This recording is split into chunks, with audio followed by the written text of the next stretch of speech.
নমস্কার। আজ আমি মেয়ের পছন্দের চিকেনের গলা আলু দিয়ে কষা করেছি। তার জন্য প্রথমে আমি চিকেনের গলাকে ভালো করে ধুয়ে নিয়ে হলুদ নুন মাখিয়ে রেখেছি। আলু কেটে নিয়েছি। এরপর কড়াইতে তেল গরম করে তার মধ্যে আলু ভেজে তুলে রেখেছি।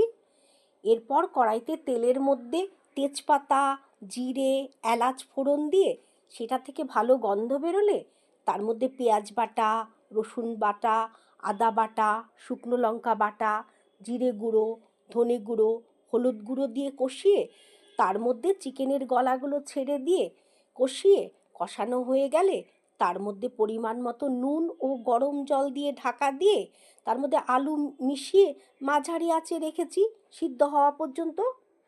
তারপর ঢাকা খুলে গরম মশলা গুঁড়ো দিয়ে নেড়ে চেড়ে তৈরি করে নিয়েছি চিকেনের গলার কষা। খেতে দারুণ হয়েছে। তাই আপনারাও বানান, আর ভিডিওটি ভালো লাগলে প্লিজ লাইক, শেয়ার এবং সাবস্ক্রাইব করতে ভুলবেন না। ধন্যবাদ।